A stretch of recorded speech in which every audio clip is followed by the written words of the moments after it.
Agent Venom is the October season pass card in Marvel's Snap, and I'll say confidently he is going to have a bigger impact than you think. Agent Venom is a 2-cost 4-power card with the on-reveal ability of set the power of all of your cards in your deck to 4 power. You might think right off the bat, okay, this is going to be great for a card like Iron Man, and you would not be wrong in that instance. However, this is very much so a turn 2 card more often than not. There are a couple of synergies I've kind of been tinkering with that make it a later play card, even because it gives a guarantee or an element of surprise depending on how you want to manipulate it. But there are some really cool cards that make Agent Venom shine, because a lot of the cards that thrive right now within the meta of Marvel Snap are tech cards, and most of them are also underneath 4 power. So if we start to use this as a general power supplement with good stats,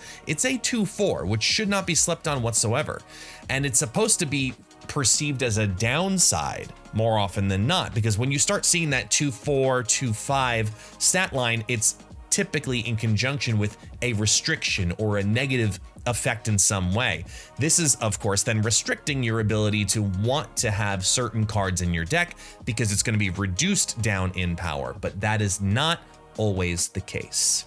Think of a deck like Zoo, or in this case in particular, Thanos Zoo, which will be adding in those stones after turn 1, and Agent Venom's ability in particular does not reference in any way cards that started in your deck. Therefore, any card that's added to your deck later on will be brought up to 4 power, and that's a really cool thing to kind of mess with a little bit when you start thinking about things like Thanos' stones, or even as a defensive piece, if you see something in the future like a Darkhawk become very popular, sure, they're going to be filling your deck with rocks, but Agent Venom just turned them into 1/4 rocks. In this instance, I'm using it just as a supplement for that Lockjaw engine, and I've taken out the big piece of Magneto, which is very often found in these decks, and I've replaced it with Blob, which seems weird if you don't pull off the Agent Venom line, but if you do, he's a guaranteed 6/16, which is very good stats for Blob, and keeping that consistent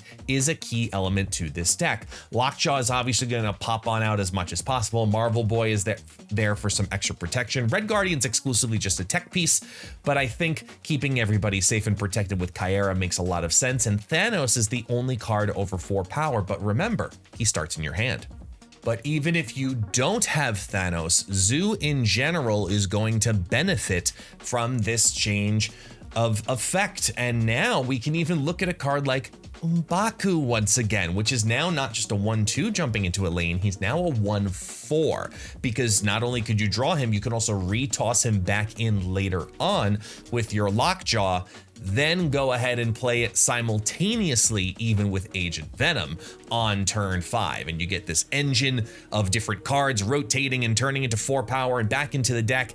And this does mean that Zoo wants to remove Gilgamesh, but that's completely justified when you replace it with a 5/4 Iron Man. I do think Zoo is going to want to enjoy this, and I think a lot of people are going to be testing that, which means you got to be weary of Killmonger.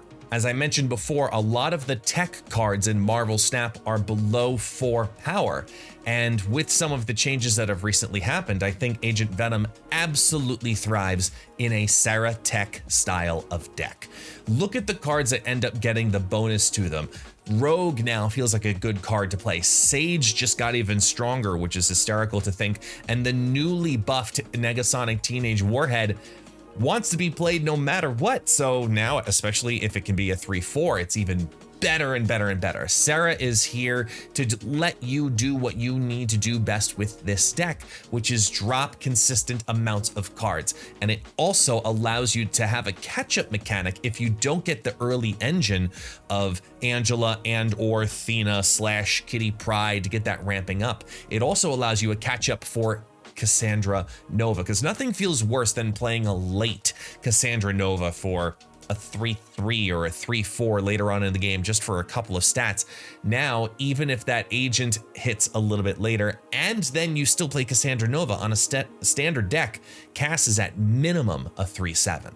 But if you're more on the ticket of play what works right now in the current meta, I think the best shell that you can put Agent Venom in is this. It's a clogging, bouncing style of deck. You're getting ramp ability. You've got the option of taking a card early on. You can hold on to it, bounce it back a little bit later on, play down the Agent Venom as soon as possible, because nearly every single card in this deck, minus Beast and Viper, which honestly, given the value you're getting out of them, it's okay if they lose 1 power, in my opinion.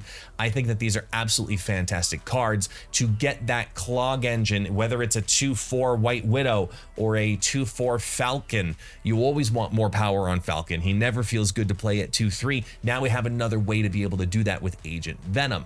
This is already pushing an incredibly successful deck. I ran a version of this deck without Agent Venom, and I ran it for a 0.8 cube rate over 70 games in Infinite. With one change, now adding in Agent Venom, the ceiling on this deck is even higher, and I highly expect this to be an incredible deck, and it will be the opening deck I work with on day 1.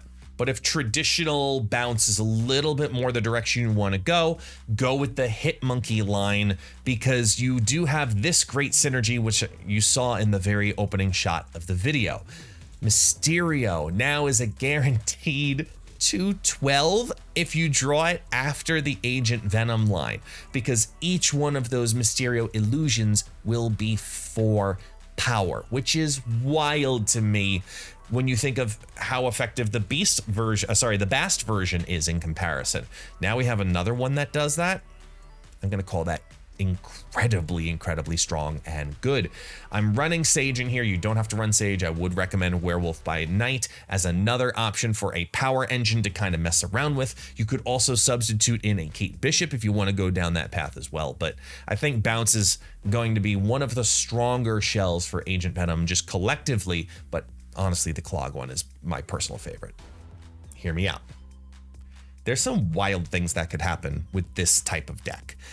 Pixie really interests me, and this is just one version of it. I'm gonna sit on this a little bit past the recording of this video, because I think there are some really wild things we can do with the Pixie Mobius Agent Venom combination synergy, because it's messing around with costs, and it always feels good to get, for example, a 1/0 Iron Man, but imagine a 1/4 Iron Man. I'm gonna go with a little bit more of a safe play right now. Build the guaranteed Wiccan line, get that 6, 9, or 12, or 4. Excuse me, numbers are hard. It's early on a Monday. 6, 16 even blob potentially to get that draw early on. Marvel Boys feeding up additional power as well. You've got Eliath even at 6/4, as we've learned, Eliath is an incredibly strong card. So let's see if Wiccan maybe has a small place here in this new version of the meta, because you're going to need as much power as possible to undo some of those other cards you saw earlier on, like Hitmonkey. And after I mess with the Bounce to Clog Agent version, this is probably going to be the second deck, because I just love Silver Surfer decks. If you've been watching this channel long enough, you know I try to recommend some variation on it, and this just feels like a better Forge in this deck, in my opinion. Think about it. Cassandra Nova, Brood, Silver Surfer itself, Killmonger, and in this case, I put both Wong and Absorbing Man, because you want these double effects to happen in any capacity you can make it happen.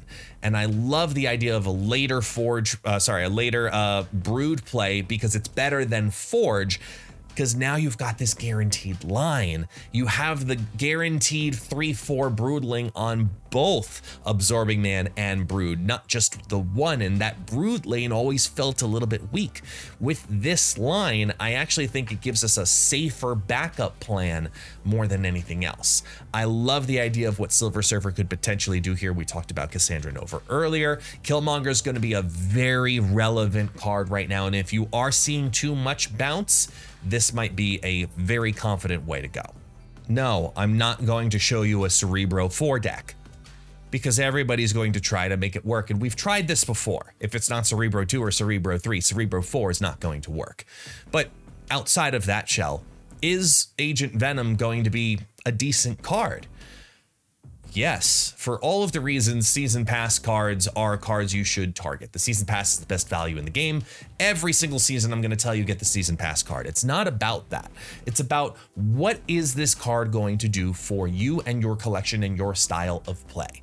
In the meta that is going on during the release, we have a lot of clog, right? We have a lot of move, and I do think that Agent Venom provides a unique way to help combat it because it gives a broader amount of power in more lanes, where a lot of those decks do like to isolate very high at least one lane. This is kind of a Dr. Doom style card in my opinion, not because of a synergy with Dr. Doom in any way, but because I do believe that the same mindset applies, where it gives you an easier ability to put more power wide, because you've got to win 2 lanes. And if you can pinpoint early on, early enough that your opponent is going for X lane, a card like this is going to make it a lot easier to spread that power later in the game over 2 other lanes. I am recommending this card to you, both as a Season Pass because of the value of the Season Pass, as well as the card itself. I do think this is a platinum level card, and I hope that you think the same thing too after you get the chance to mess with Agent Venom.